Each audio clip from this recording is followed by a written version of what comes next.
નમસ્કાર, વીટીવી ડિજિટલના ખાસ programme weather વોચમાં તમારું સ્વાગત છે અને હું છું આપનો દોસ્ત કરણ ચરોતરા. તમારા ગામમાં વરસાદ કેવો છે? આવું કદાચ તમને ઘણા બધા લોકો પૂછતા હશે ને કદાચ તમારો જવાબ ના જ હશે.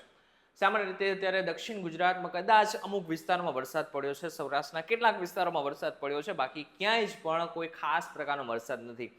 હવે એ શા માટે નથી, શા માટે થઈને હજુ સુધી વરસાદ નથી આવ્યો એની પણ વાત કરીશું. આ સાથે બીજી ઘણી બધી વસ્તુ છે કે જે તમારે જાણવી જરૂરી છે. સૌથી પહેલા એની વાત કરીએ કે શા માટે થઈને અત્યાર સુધી વરસાદ નથી આવેલો. આમ જોવા જાય તો કેરળમાં ચોમાસું ક્યારનું પહોંચી ગયું છે. ગુજરાતમાં અત્યાર સુધી ચોમાસું પહોંચી જવું જોઈતું હતું પરંતુ નથી પહોંચ્યું. એની પાછળનું મોટું કારણ એ છે કે એક સિસ્ટમ સક્રિય થયેલી છે અને લો પ્રેશર સર્જાવાને કારણે એકચ્યુઅલમાં અત્યારે ગુજરાતમાં વરસાદી માહોલ નથી, પરંતુ ટૂંક સમયની અંદર જ આપણા ગુજરાતમાં વરસાદ આવી શકે છે. ખાસ કરીને જે ચોમાસું બેસવાનું છે એ 10 તારીખની આસપાસ બેસી શકે છે. ઇન શોર્ટ જો જોવા જાય તો અત્યારે આગળના સમયમાં ક્યાં ક્યાં વરસાદ પડી શકે છે એની પણ વાત કરી લઈ. મુંબઈની આસપાસના વિસ્તારમાં તમને આ પટ્ટો જે દેખાઈ રહ્યો છે ત્યાં ખાસ કરીને વરસાદી માહોલ છે અને ચોમાસું પહોંચી ચૂક્યું છે. અમુક એવા વિસ્તાર છે મહારાષ્ટ્રમાં કે જ્યાં ખાસ કરીને અતિ ભારે વરસાદ પણ પડી રહ્યું છે, પરંતુ અમુક એવા વિસ્તારો પણ છે કે જ્યાં સામાન્ય કરતાં પણ ઓછો વરસાદ છે.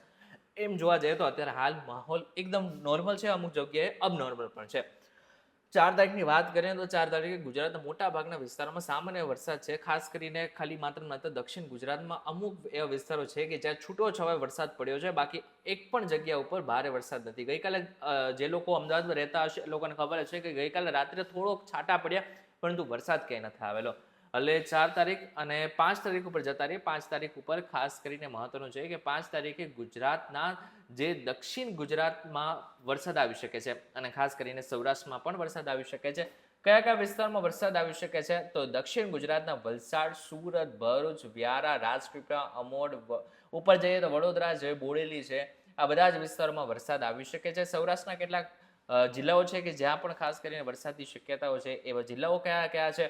જુનાગઢ, વેરાવળ, ઉના, મહુવા, અમરેલી, ભાવનગર, અલંગ, પોરબંદર. એક ઉનાની આસપાસ આપણે થોડું ઝૂમ કરીને જોઈ લઈશું. ઝૂમ કરીશું તો આપણે ખબર પડશે. વિસાવદર જે હમણાં ચૂંટણી છે એ વિસ્તારમાં પણ વરસાદની શક્યતાઓ આવતીકાલે જોવા મળી રહી છે. અને ગીર, સાસણગીર છે, તાલાળા છે, જંબવાલા છે, તુલસીશ્યામ છે, દુધાળા છે, આ બધા જ વિસ્તારો છે કે જ્યાં આવતીકાલે એટલે કે 5 તારીખે વરસાદ આવી શકે છે. 6 તારીખ ઉપર જતા રહીશું. 6 તારીખ એટલા માટે મહત્વની છે કારણ કે સિસ્ટમની અસર થવાની છે ગુજરાતમાં. કઈ રીતના અસર થઈ શકે છે એકવાર આપણે ઝૂમ આઉટ કરીશું તો આપણને ખબર પડશે કે આ જે સિસ્ટમ છે એની અસર ધીરે ધીરે ગુજરાતના દક્ષિણ ભાગમાં અને સૌરાષ્ટ્રના કેટલાક ભાગોમાં થઈ શકે છે. સૌરાષ્ટ્રમાં 6 તારીખ ઉપર જઈશું તો આપણને ખબર પડશે કે જુનાગઢની આસપાસના વિસ્તારોમાં ભારે પવન સાથે વરસાદ ત્રાટકી શકે છે, અથવા તો બીજી બાજુ સુરતના આસપાસના વિસ્તારોમાં પણ વરસાદ આવી શકે છે. તમને પટ્ટો દેખાતો હશે, એકચ્યુઅલી સુરતનો પટ્ટો છે, સુરતની આસપાસનો વિસ્તાર છે, અને જે બ્લુ કલરનો પટ્ટો દેખાઈ રહ્યો છે એ બધી જગ્યા ઉપર વરસાદની આશંકા વ્યક્ત કરવામાં આવી રહી છે. સૌરાષ્ટ્ર પર ફરી એકવાર જોઈએ તો આપણે ભાણવડ છે, ઉપલેટા છે, ખંભાળિયા છે, લાલપુર, કાલાવડ, રાજકોટ, શાપર વેરાવર, ગોંડલની આસપાસનો વિસ્તાર, જુનાગઢ, ધારી, બગસરા, કુંડલા, રાજુલા, તુલસીશ્યામ, ઉના, કોડીનાર, વેરાવર, આ બાજુ આખો ઇનશોર્ટ જોવા જઈએ તો મોટા ભાગના સૌરાષ્ટ્રના વિસ્તારોમાં વરસાદની શક્યતાઓ છે. મોરબી સુધી પણ આપણે વરસાદ દેખાઈ રહ્યું છે. 6 તારીખ 7 તારીખ ઉપર જતા રહીશું. 7 તારીખે શું છે? 7 તારીખ આવતા જે વાતાવરણમાં છે એમાં થોડું ચેન્જીસ આવી શકે છે. હવામાન નિષ્ણાંત જે રીતના કહી રહ્યા છે એ પ્રમાણે આવનારા સમયમાં ગુજરાતના સૌરાષ્ટ્ર અને દક્ષિણ ગુજરાતમાં ફરી એકવાર વરસાદ આવી શકે છે. હવે જ્યારે દક્ષિણ ગુજરાત અને સૌરાષ્ટ્રની વાત કરી રહ્યો છે એનો મતલબ એમ નથી કે કચ્છ અને ઉત્તર ગુજરાતમાં વરસાદ નથી આવી શકવાનો. ત્યાં પણ વરસાદ આવી શકે છે, પરંતુ અત્યારે જે માહોલ બન્યો છે એ ચોમાસાનો માહોલ બની રહ્યો છે. એવામાં સૌથી પહેલા જ્યાં વરસાદ આવતો હોય છે એ છે દક્ષિણ ગુજરાત અને સૌરાષ્ટ્ર. એટલા માટે થઈને આપણે સૌરાષ્ટ્ર અને દક્ષિણ ગુજરાતની હાલ વાત કરી રહ્યા છે. તમને સતત દેખાતું હશે કે દક્ષિણ ગુજરાતની આસપાસ મુંબઈની જે સિસ્ટમ આગળ વધી રહી છે એના જ કારણે ત્યાં વરસાદ આવી શકે છે. આ 7 તારીખનો માહોલ છે. 7 તારીખ બાદ 8 તારીખ ઉપર જોઈ લઈએ 8 તારીખે શું સિસ્ટમની અસર થવાની છે. 8 તારીખે ફરી એકવાર મુંબઈની આસપાસના વિસ્તારોમાં વરસાદ દેખાઈ રહ્યો છે અને ખાસ કરીને સૌરાષ્ટ્રના કેટલાક વિસ્તારોમાં વરસાદ દેખાઈ રહ્યો છે. 9 તારીખે જોઈ લઈએ. 9 તારીખ આવતા થોડુંક વાતાવરણમાં ચેન્જીસ બની શકે કે આવી શકે, કારણ કે આવનારા સમયમાં એવું માનવામાં આવી રહ્યું છે કે ઉત્તર ગુજરાતમાં ત્યાં વરસાદ પહોંચી શકે છે. હવે આખું મેપને આપણે ઝૂમ આઉટ કરી દઈશું ને જોઈશું કે સિસ્ટમ ચોમાસું ક્યાં પહોંચ્યું છે. અત્યારે હાલની પરિસ્થિતિ શું કહી રહી છે? હાલની પરિસ્થિતિ એ પ્રમાણે છે કે અત્યારે જે ચોમાસું 9 તારીખ બાદ 9 તારીખની આસપાસ ચોમાસું જે છે એ મુંબઈને વટી જશે.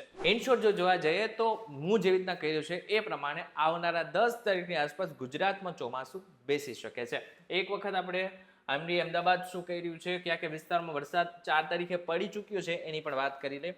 સુરેન્દ્રનગર, પાટણ, બનાસકાંઠા, મહેસાણા, અમદાવાદ, ગાંધીનગર, આણંદ, ભાવનગર, ગીર સોમનાથ, દીવ, સુરત, ભરૂચ, વડોદરા, છોટાઉદેપુર, નર્મદા, ડાંગ, નવસારી, વલસાડ અને આની સાથે જો પંચમહાલ અને દાહોદની વાત કરીએ, સાબરકાંઠા, બધા જ વિસ્તારોમાં સામાન્યથી મધ્યમ વરસાદ પડ્યો છે, પરંતુ અમુક વિસ્તારોમાં પડ્યો છે. ઇન શોર્ટ જો જોવા જાય તો અત્યારની જે માહિતી છે એ પ્રમાણે આવનારા 10 તારીખ બાદ ગુજરાતમાં ખાસું એવું ચોમાસું બેસી શકે છે અને ઉત્તર ગુજરાત સુધી પહોંચી શકે છે.